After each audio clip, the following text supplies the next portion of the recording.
Working on This Is What I Mean was just great fun and really relaxed. We got to work in a bunch of amazing studios like OC Island and Metropolis and Rack, Abbey Road. But we did the majority of the album in Studio 13 in West London.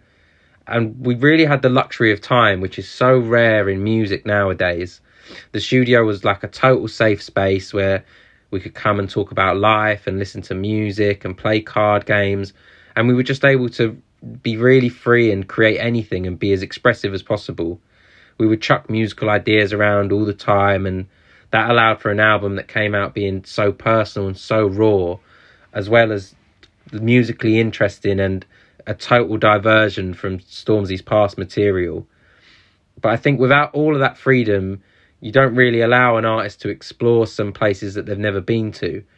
And I think that was really important to the process and allowed us all to really bond and become comfortable in each other's presence and take some risks, which doesn't happen quite as much as it should in music today. The best memories I have from making the record are from a writing camp we held in OC Island, which is a small island in Essex, just in the southeast of the UK. And we were there for about a month, and you can't get off this island unless the tide is out. So there's no shops or anything, and you're just totally immersed in creating without any sorts of distractions.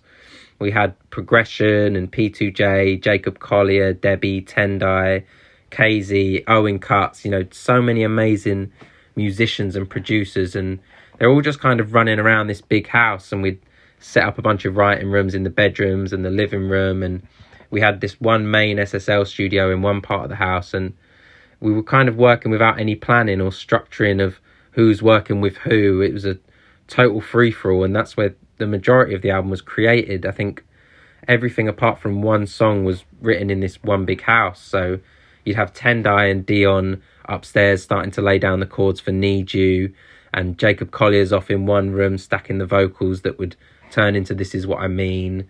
P2J would take that off to his setup and put some drums and bass down, and then everyone would kind of meet back in the main studio and listen through to everything. And through conversations with Stormzy, everyone would kind of get an idea and they'd go off and work on it some more. And it was a total madness, to be honest. We'd all meet in the evening and have dinner, and we'd go out and play a game of football and ride our bikes around the island. There's like donkeys and chickens and peacocks roaming about. It was just a real escape from reality, and just allowed everybody to completely connect and work towards, Stormzy's single vision. And it just felt really personal, and I think you can hear a lot of that throughout the entire album. My favourite track on the album's got to be Hide and Seek. I think the way that track came about was just so special, and there's some great footage of this online where we finished our first morning prayer on the first day of the writing camp, and Progression started playing these chords, and they sounded great, so we hit record, and Knox Brown started putting some drums on top, and Storms was writing some melodies over it, and we kind of put it to bed for a couple of days, but we pulled it back up, and Owen Cuts started putting this sort of vocal tag on it, and Storms was writing his hook, and then we pitched the whole thing up, and he wrote his verses, and we got those down.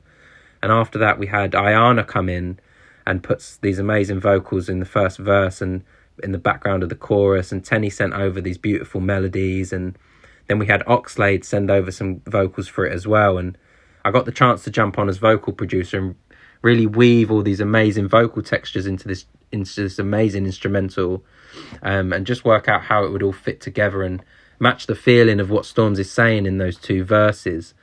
And I think the song really shines on the album. I think as a pop song, it works amazingly, and I'm so proud of how it sounds and how it sits in the context of the entire record as well. It was such an honour to be involved in This Is What I Mean, and it's easily the thing I'm most proud of to date in my music career. For Storms to open up his world to myself and so many amazing musicians and producers, and for him to lead the way and just allow us to create so freely around him, was just such an exciting experience. I think it's really formative for the UK music scene to see, an artist at the top of the game create something so free and unexpected. Will just really open doors for a lot of other UK artists to create, more explorative art and take a few more risks. It's just something that really pushes the boundaries of music and genre. And to be involved in a moment like that can be totally career defining. And especially for myself as a young engineer, it's just, I couldn't be prouder of every single note and every single sound on that record. And it will just be really special to me for the rest of my life.